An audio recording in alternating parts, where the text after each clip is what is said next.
Are we rolling? We are rolling. Nice! Hey guys! Fucking 17.1. Yeah. That shit sucks. It was, God. It's actually not too bad. I'm a little bit bummed. I'm probably do that a few more times, but you know, whatever. I don't know what I'm looking at. No. All right, so we want to talk a little bit about how we're going to get ready for this workout. A little bit about prep, movement, joint prep and all that fun stuff. And then movement standards, and then recovery afterwards. What can you do to start getting recovered, because this one's going to take a little bit. So we'll also hit a little strategy about how to pace the workout, how to attack it, what to think about beforehand, when to break, when to just put your head down and keep going. And when the suck happens. That would be at the 3, 2, 1, go. Yeah. All right, so this workout, obviously we know 17.1 is going to be the 10 snatches, 15 box jumps, 20, 15, 30, 15, 40, 15, 50, 15. Awful. It's all gas, no brakes in this one. It's cardio to the max pretty much the entire time.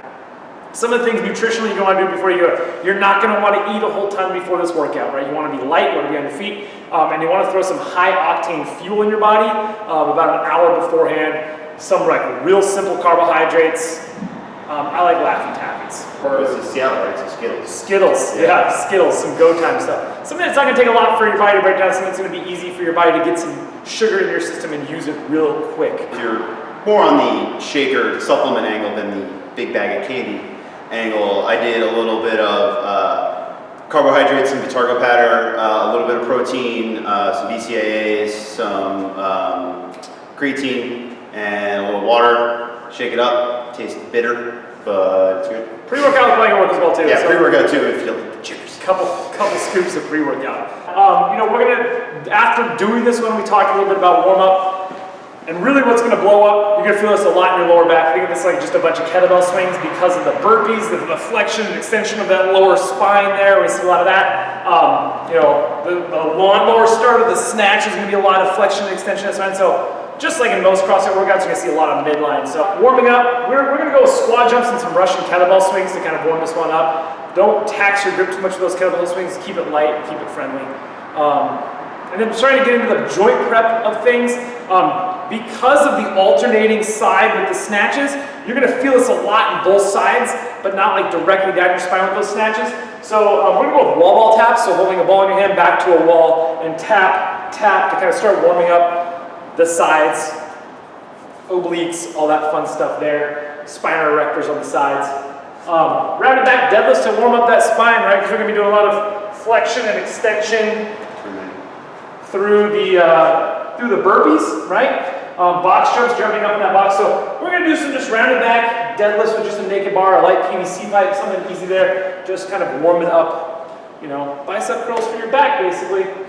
And then we're gonna do some Dr. Tresh shoulder reaches, some nice tight midline overhead work, because we're gonna have to stabilize that dumbbell up overhead so that sucking that shoulder into that real stable shoulder position to lock everything out there. We don't wanna whip that thing up. We don't wanna be in this position ever. Woo! Right? So we're gonna try our best to stay out of those kind of awkward positions where really it's getting expensive through that midline and you're like hyperextended through the abs and through the spine there. So for the warm-up and the joint prep, in your classes, if you come into the 5:30, 6, 7, or either at Soto or RRE, everything till noon, you'll be doing the warm-up and joint prep in your classes. Your classes will be split in half. Half the class will start that warm-up and joint prep. The other class can start at 2, but then you'll be judging and going in 2 heats because it's 20-minute workouts. It takes a while. So just be prepared mentally to come in, do a little joint prep, and then before your heat, do a little bit more, get that warm-up, get re-warmed back in there. And if you're in one of the heats on Friday Night Lights at either gym, the gym is open 20 minutes before the first heat. So if you're in the first heat, come in early, get warmed up, get ready to go through all this stuff on your own at your own pace, grab some gear, go off in the corner, don't get anybody's way. If you're coming in later in the evening, but just get that done and get ready to go at your start time. I'm gonna go over the technique of these movements, dumbbell snatches and burpee box jump overs. I don't wanna do any more of these, I just did this. We're gonna use a 25-pound dumbbell here. Dumbbell's gonna start, here's the thing, you're gonna wanna do it parallel to your hips, right? So if my hips are this way, my dumbbell's gonna be this way as well. We're not gonna wanna do this, right? We're gonna try to minimize as much unnecessary movement as possible. So this movement is, we're gonna keep it Parallel to my hips here, between my feet. We're gonna do this just like I'm starting a lawnmower. I'm gonna rip this thing off the ground. So this is gonna be a lot like a sumo deadlift high pull with a roll over into that snatch catch position. It's gonna be here, get my hips down, my chest up, hand has to stay off the leg. I'm gonna pull this one up, I'm gonna go high elbow and up into that lockout position there. I'm gonna throw my hips into a little bit fast. At speed, it's gonna look like this. Tap, all the way up. Okay? I'm really getting my hips into it, letting that dumbbell as much as I can float, and I'm kind of catching it up overhead. Boom. Okay? I am gonna have to alternate hands with this, so it's gonna hit the ground, I'm gonna grab it with my other hand, and I'm gonna go again. Right? So that's gonna be the dumbbell snatch back and forth, keeping it really close to my hips as much as possible, close to my body, just like a regular barbell snatch. So the burpee box jumps, chest and thighs to the ground first, 2 foot takeoff, both feet don't have to touch the box, but I would recommend it. I don't want anybody in our gym jumping over that box. Thighs to the ground, pop back up, step towards the box, jump, back down. You don't have to open up at the top of the box, you just have to get over to the other side and land your rep counts. Once you land, that's about it. The scale divisions can do step ups. Woof. Strategy for this one, you know, it's going to be a lot about pacing. This is a long workout. I've got a 20-minute time cap on there. I barely finished. I got it done with like 24 seconds to spare, I think.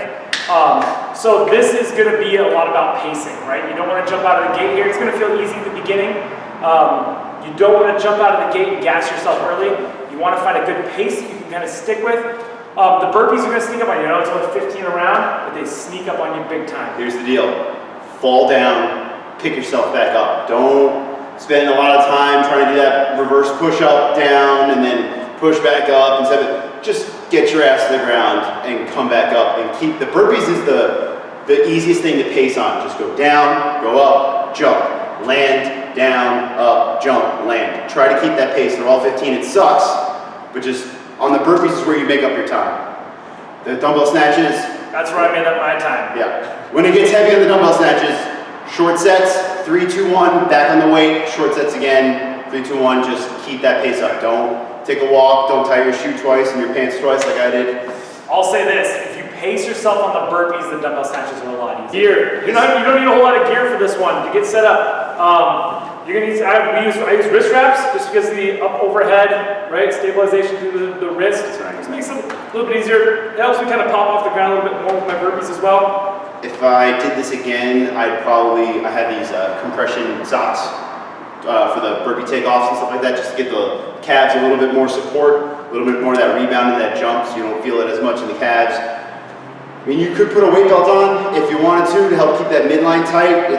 It would be like a security blanket than anything else. It wouldn't really help you that much, except to make you all feel nice and snug and cuddly. Yeah. I think that would probably be strict breathing too much for me. I wouldn't necessarily, but you know, teach their own with that one. Cool. Post-workout recovery. I mean, this one's going to get, anytime we're working out for like close to 20-minute range, you're going to be pretty empty on glucose, so you're going to want to get some carbs in your body afterwards. Obviously, protein, we're not going to be doing, I mean, we're going to be doing some damage muscle-wise, but like, this is almost like running a 5K, pacing-wise and cardio-wise. So, yeah, it's not a lot of load. So, protein, you're going to want some protein in there for recovery a little bit, but carbohydrates is probably going to be the most thing. You're going to really blow through a lot of that. So, glutamine, carbohydrates, a little bit of protein, post-recovery.